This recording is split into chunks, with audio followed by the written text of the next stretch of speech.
Let's just jump right in. Right. So just to recap, we're not going to repeat the information that's going to be upcoming in the end of year advance or in the year one reporting certification trainings. However, we just want to remind everyone, and if you're new, introduce the data collection for end of year one. And so 3 key data types are going to be CTE data, career technical education, and that's going to contribute information to satisfy the requirements put upon us by Perkins and also ESSA through the school dashboard, those CCI measures, college and career indicators. Course completion, again, it identifies participants, which is part of CTE required by Perkins. And then, of course, it contributes to identify those completers, which are CCI indicators as well. And then also, college courses and whatnot come from course completion and end of year one. Other military leadership science, those things contribute to CCI indicators.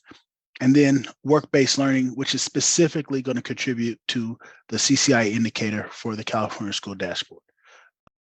And so the files that are going to be submitted are the student enrollment, which you should be familiar with, right? We submit that throughout the year. Staff demographics, which we submitted for fall 2. So unless you're starting and this is your first submission, staff demographics, and that's only required if you need to update staff members, because end of year one, as Matt said, is relevant for the entire academic year, not just Census Day. So with fall 2, the staff here on Census Day or teaching the course on Census Day was emphasized. So you might have multiple grading periods. I'm sure you all do, actually. So the fact is, any staff or official grading period should be reported. We know staff go on leave, they get fired, they retire, so on and so forth. So just submit a staff record to encompass the entire academic year. And if you think you have and you haven't, you'll get a reminder in the form of a certification error. No big deal. Or a DD, certification data discrepancy.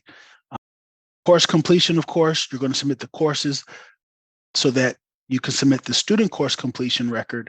And those are going to be, the grades, the credits earned, the Carnegie units, the actual completion of the courses, right? Similar to a student transcript, but not exactly a transcript. And then CTE, this file is used to tell us this student is a completer this year of this pathway. And then work-based learning, you're identifying students' completion of specific work-based learning types. And then you have your staff involved in the submission, right? So we know that the data comes from different staff. And some staff don't submit the data, but they're the key data steward, right? So like, how many of your CTE data coordinators are identifying the courses that are mapping the courses in CALPADS, right? Or even doing it in your local system, right? Curriculum and instruction may be doing it, and the CTE program staff may not have any or little input. So there's going to be discrepancies, which we could talk about later, that could arise. So of course you have your CTE staff, your curriculum instruction, your student support staff, the individual site administrators. If you have multiple high schools, then you have different site administrators. One high school might do everything correctly, your CALPADS information is clean coming in. Another high school may struggle. So those are things to talk about, right? So you have to consider the staff involved and reach out to them in advance, right? And try to plan, and we'll again talk about that shortly. So those are the things to consider and the staff to consider when embarking on the end of year one data collection. Now, one of the things we want to emphasize is, although the snapshots begin on May 8th, there's work that you can be doing right now that can make the submission window extend, give you more time, right? And so, you're submitting your SENR, your student enrollment records, on an ongoing basis as students come and go. This is not strictly required. We included it because every student who has a course completion record needs to have an enrollment at that school of completion. So you just want to make sure that you have accurate accountability of the student movement throughout the year. Again, we talked about staff demographic. You want to make sure that the teachers who are teaching courses for every grading period have been submitted to CALPADS. If you have a difficulty, maybe a contracted staff member or maybe it was a substitute for a semester or what have you, and you don't have their credential information. It's not a big deal within the year one.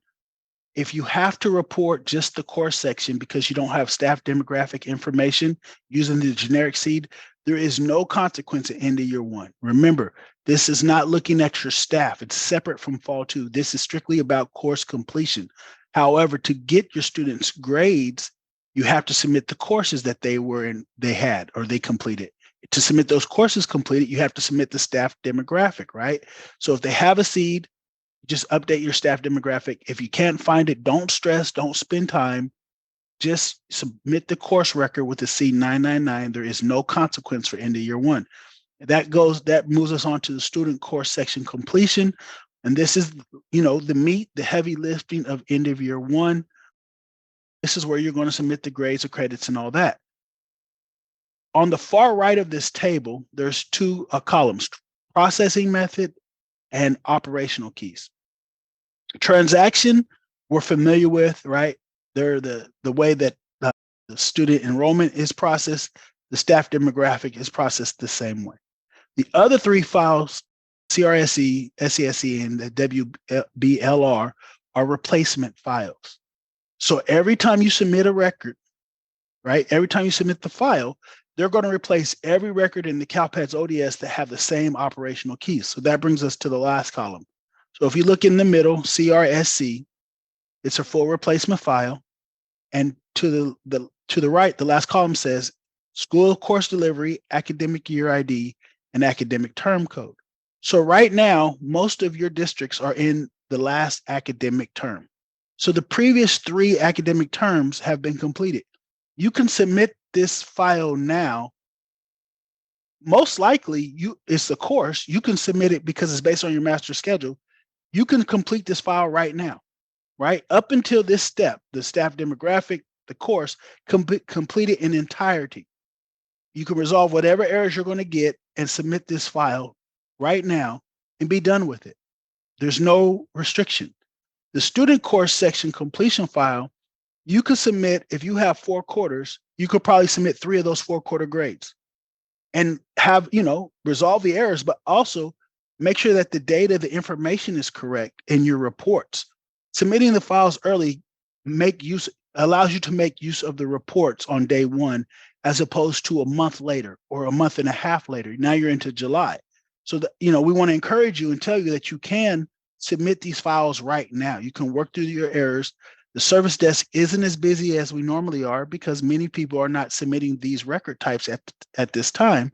So if you have any errors, you can probably get, a faster response, more quality response, because we have more time to dedicate to the inquiry right now, right? And so, we know that you don't have all your grades, but you don't need all your grades, to generate errors, resolve those, and then to, look at your reports.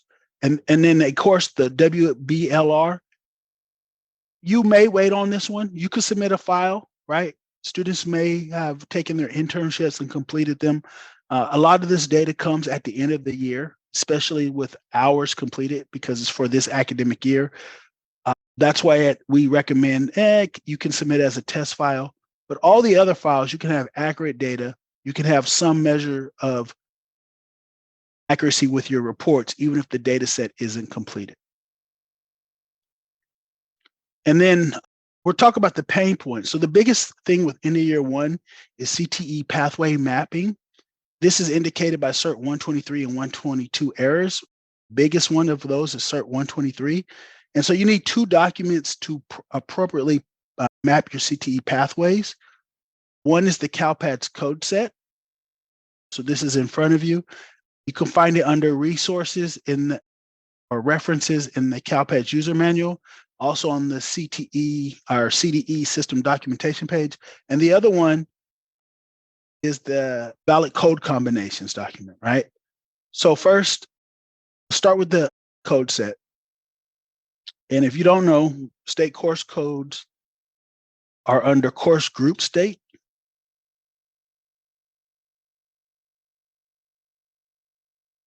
Right? And then you want to scroll to the right, and you only want the valid codes, those with no end date. And fortunately for this demonstration, all the CTE codes are listed right after State Course Code 1000, right? And so when you're, it's important to look at the code set because the content is described here, right? So the difference between advanced agricultural business and intermediate agricultural business is described in the definition. But there's so many different, different pathways and sub-pathways. You want to make sure that you have the appropriate description, right? And the reason for that is if you come over here to the valid code combinations document and you use these tabs at the bottom to scroll, you have your CTE pathway industry sector, right? And so you can see that you have multiple industry sectors for a single CTE pathway, right? So you can have plant and soil science, ornamental horticulture, forestry, so on and so forth. From 100 to 106 is all agricultural, right? Now, the problem comes, again, you should be familiar with this from Fall 2, the course group master combinations tab, right? You have to do the same thing here. You only want those valid codes. You have to do that for every tab, right? If you have to make sure that your pathways are mapped correctly. The courses that your students are taking and completing, in particular the capstone course, first they have to take a course that's indicated as a capstone to be a completer this academic year. So they have to have one of these capstone courses.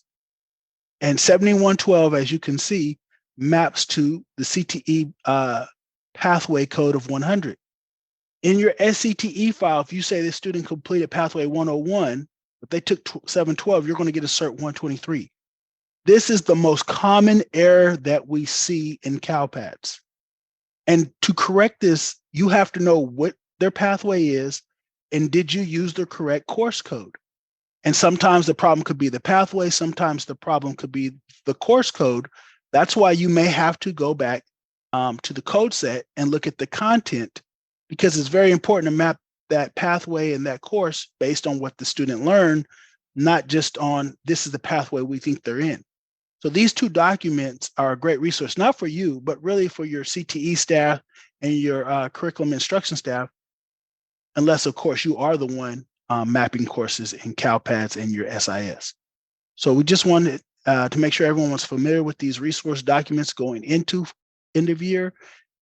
If you submit your files now and you see that you have CERT 123s on May 8th, this is where you would start to identify the problem. Because a lot of times you read the error and you think the student has a capstone course. The problem is that capstone course doesn't align with that pathway.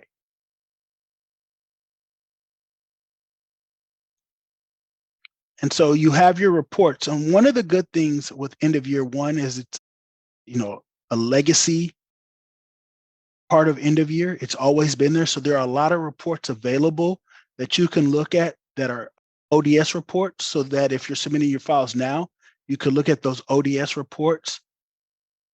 The ODS reports are not updated and maintained with the frequency of the snapshot report. So like 18.1 is not available as an ODS report. That's something to note. I don't think 319 and 320 are available as ODS reports, but 3.9, 310, the supporting report, I believe 314 and 315 are available as well. It gives you some measure of ability to make accountability of your submission, having those ODS reports available. But again, the main thing is on day one, snapshots begin processing either May 8th or May 9th, whenever you get your first snapshot. If you submit data now, you can review those reports and share them in the beginning of the submission window.